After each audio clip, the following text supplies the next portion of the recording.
There is, I think, one stock, Regeneron, is the only one, as of a couple of hours ago, to be positive for the week. That is because, I take it, they have a promising antiviral.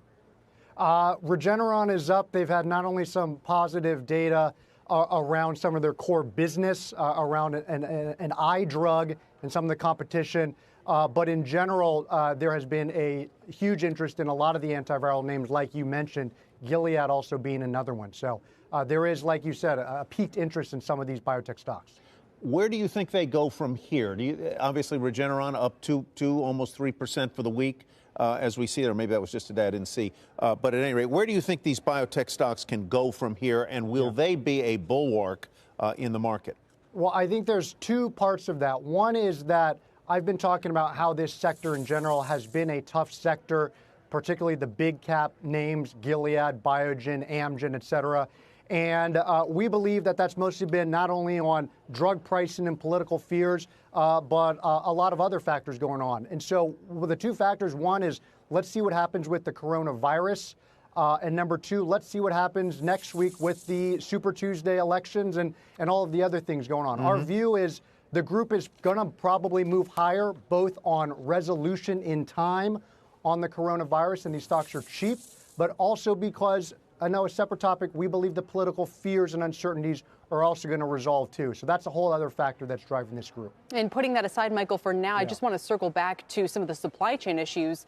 You know, obviously people think biotechs could benefit on the demand side with new treatments, but what about the supply chain and the shocking numbers about the amount of drugs that are imported into this country from China? And what about just the kind of components to those drugs that a lot of your companies might rely on? Yeah, that's great. I have actually reached out to Gilead, Biogen, Amgen, Vertex, a lot of my companies. Just want to be clear, a lot of the drugs that are coming in either as generics or otherwise are impacting more the generic companies, sort of the big biotechs, big pharma, most of the traditional biotech companies.